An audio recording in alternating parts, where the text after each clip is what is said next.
नमस्ते फ्रेंड्स, मैं हूं पूनम। स्वागत है मेरे चैनल में। आज आपके साथ हम बहुत ही अमेजिंग किचन टिप शेयर करेंगे। सारी किचन टिप बहुत यूजफुल है, तो आई होप आपको सारी किचन टिप बहुत ज्यादा पसंद आएगी। अगर वीडियो थोड़ा सा भी पसंद आए, वीडियो हेल्पफुल लगे तो चैनल को जरूर सब्सक्राइब कर दें। तो चलिए, आज हमारी सबसे पहली टिप है धनिया पत्ती को लेके। जब हम मार्केट से धनिया पत्ती लाते हैं तो पत्तियां कम निकलती हैं, डंठल बहुत ज्यादा निकल जाते हैं और इस तरह के डंठल हम फेंक देते हैं। लेकिन आज के बाद आप ये डंठल बिल्कुल भी नहीं फेंकेंगे। सबसे पहले तो आपको धनिया पत्ती से डंठल को काट के अलग कर लेना है और आप इस डंठल को 15 से 20 दिन के लिए आराम से स्टोर करके रख सकते हैं। और घर में जब भी पकोड़े बने या फिर किसी भी चीज़ की आप चटनी बना रहे हैं, इन डंठल का ही इस्तेमाल करें। सच में खुशबू आप देख के हैरान रह जाएंगे, इतनी अच्छी खुशबू पत्ती से भी नहीं आती। लेकिन अब आपको स्टोर कैसे करना है, देखिए मैंने ये पूरे डंठल काट लिए। अब हमको कोई भी एयर टाइट डब्बा ले लेना है। तो ये मेरे पास लंच बॉक्स है, स्कूल का लंच बॉक्स। थोड़े बहुत जब खराब हो जाते हैं उनको बिल्कुल ना फेंके, इस तरह आप इस्तेमाल कर सकते हैं। और ये मैंने लंच बॉक्स में ये डंठल डाल दिए। अब हम इसका ढक्कन लगा देंगे और आराम से 15 दिन के लिए स्टोर करके रख देंगे। इससे ज़्यादा दिन के लिए अगर आपको हरी पत्तियाँ, हरी सब्जियाँ या फिर ये डंठल स्टोर करने हैं तो न्यूज़पेपर या फिर टिश्यू पेपर नीचे बिछा दें। फिर देखिएगा, ये आप 1 महीने तक भी स्टोर करके रख सकते हैं। आई होप टिप पसंद आई हो। अगली टिप है हमारी ये मिट्टी के दियों को लेकर। जब भी हम दीपावली में दिए लाते हैं तो इनको अधिकतर हम जलाते हैं और सुबह फेंक देते हैं। लेकिन आज के बाद इस तरह बिल्कुल भी नहीं करना। आप इनका कई तरह से इस्तेमाल कर सकते हैं। जब भी आप अपने घर में जले हुए बर्तन साफ करते हैं, इन दियों से साफ करें, बहुत अच्छे साफ होते हैं। हम अपने घर के मंदिर में रोज पूजा करते हैं, तुलसी माता में दिया जलाते हैं, तो आप इन दियों में पूजा कर सकते हैं, दीपक जला सकते हैं। और ये दिए आप अगर धो के रख लेते हैं तो ये दिए बहुत शुद्ध होते हैं, क्योंकि दीपावली में हम इनमें केवल तेल डाल के दिए जलाते हैं। तो आप इनको दूसरे यूज में भी ले सकते हैं। तो मैं ये दिए बिल्कुल नहीं फेंकती, इसी तरह काम में लेती रहती हूँ। छोटी सी टिप थी, आई हो पसंद आई हो। अगली टिप है हमारी दूध को लेके। जब भी हम दूध पकाते हैं, कई बार ऐसा होता है कि दूध उबल जाता है या तो दूध का बर्तन जल जाता है। तो हम ऐसे कैसे दूध पकाएं कि ना उबले और ना ही जले? तो बहुत सिंपल सी टिप है। अब जब भी आप दूध पकाएं, दूध का बर्तन दूध से ज़्यादा बड़ा होना चाहिए। जैसे आपने 2 लीटर दूध लिया तो 2.5 लीटर का बर्तन होना चाहिए। साथ ही साथ भारी तले का बर्तन होना चाहिए। जब भी आप दूध छान रहे हैं बर्तन में, तो उससे पहले थोड़ा सा पानी बर्तन में ज़रूर डालें, जिससे कि दूध पकाते टाइम तली में दूध चिपकता नहीं है और बर्तन भी नहीं जलता। और जब आप दूध पका रहे हैं तो कभी भी फुल फ्लेम में या मीडियम फ्लेम में दूध नहीं पकाना चाहिए। फ्लेम को लो कर दें और दूध को इस तरह से भी कवर नहीं करना, नहीं तो दूध उबल जाएगा, पता ही नहीं चलेगा।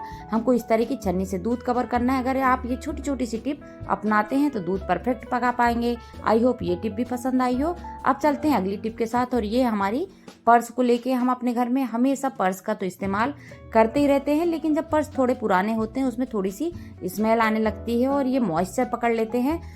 उस टाइम में हम इनमें एक ऐसी टिप अपना सकते हैं जो पर्स बिल्कुल नए हो जाएंगे और आपको दूसरे पर्स खरीदने की जरूरत ही नहीं है। हमको लेना है इस तरह के घर में रखे हुए कोई से भी पाउडर के डब्बे।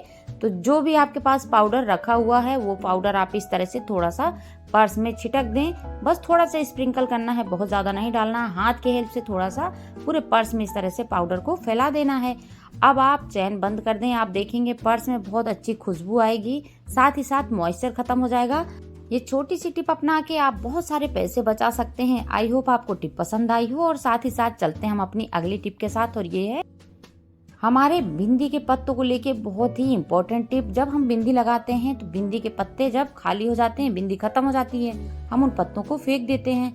लेकिन आज के बाद ऐसा बिल्कुल भी नहीं करना। जब आपके पास इस तरह से कोई भी पत्ता खाली हो जाता है तो आप इसका बहुत अच्छे से इस्तेमाल कर सकते हैं। हमको एक स्टेपलर ले लेना है और बहुत महंगी चीज इस पत्ते में बना लेनी है। तो देखिए, पत्ता चारों तरफ से खुला होता है।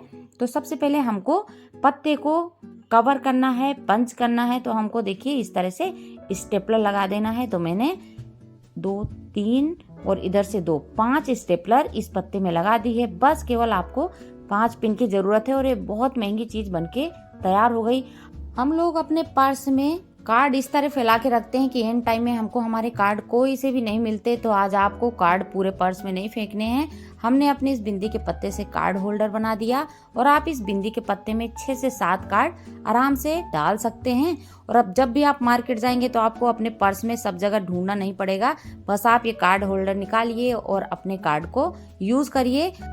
ये छोटी छोटी टिप हैं और हमारी लाइफ एकदम से चेंज कर देती हैं, हमको स्मार्ट हाउस वाइफ बनाती हैं। तो अगर आपके पास भी इस तरह की बिंदी के पत्ते हैं तो आप तुरंत कार्ड होल्डर बनाइए। आई होप आपको ये टिप भी पसंद आई हो। अब हम चलते हैं अपनी अगली टिप के साथ, और ये है हमारे दूध के बर्तन को लेके। जब भी हम दूध पकाते हैं तो पूरे बर्तन में इस तरह से मलाई लग जाती है।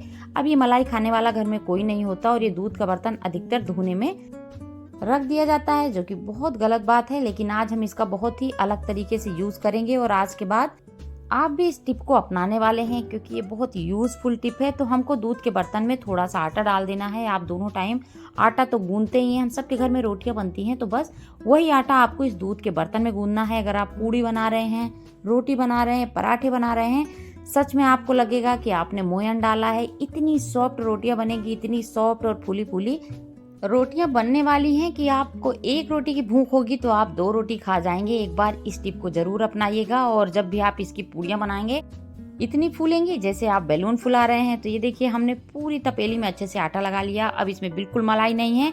अब हम चलते हैं इसकी पूड़ियां बनाने की तरफ, और आप देखिए कितने अच्छे से हमने ये पूड़ी बना ली। फूल फूल के देखिए पूड़ी कढ़ाई से बाहर आ रही है। तो ये छोटी सी टिप थी जिसका इस्तेमाल करके आप अपने बर्तन को यूज में ला सकते हैं। बहुत हेल्दी सा आटा लगा सकते हैं और बहुत टेस्टी सी पूड़ी, पराठा या रोटी बना सकते हैं। आई होप ये टिप भी पसंद आई हो। अब हम चलते हैं एक अगली टिप के साथ, और ये भी हमारे किचन से जुड़ी हुई है। और देखिए, मैंने बताया था कि दिवाली के दिए का आप कई तरह से इस्तेमाल कर सकते हैं। तो ये मैंने एक जाली में दिवाली के दिए रख दिए हैं। अब हम इसमें रखेंगे इस तरह से लहसुन की गांठें।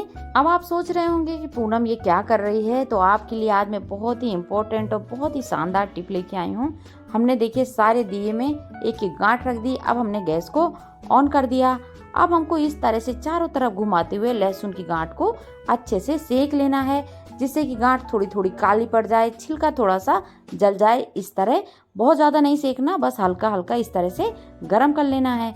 बस इतना ही परफेक्ट हमारे लहसुन गरम हो गई है। इससे ज्यादा अगर जलाएंगे तो फिर लहसुन जल जाएगी, इसका टेस्ट चेंज हो जाएगा। बहुत ज्यादा नहीं जलाना, ये एकदम परफेक्ट तरीका है। अब हम गैस को ऑफ कर देंगे। लहसुन को थोड़ी देर के लिए ठंडा होने के लिए छोड़ देते हैं। अब मैं एक बर्तन ले लेती हूँ, और ये है बिना सिकी हुई लहसुन। इसको हमने नहीं सेका और इस लहसुन को हमने सेका है। अब हम इन दोनों लहसुन को छील के बताएंगे कि कौन सी लहसुन छीलने में ज्यादा आसान है, क्योंकि हम जैसे लेडीजों को दिन भर किचन में काम करना पड़ता है, बहुत तरह की डिश बनानी होती है और उसमें लहसुन का तो इस्तेमाल होता ही होता है।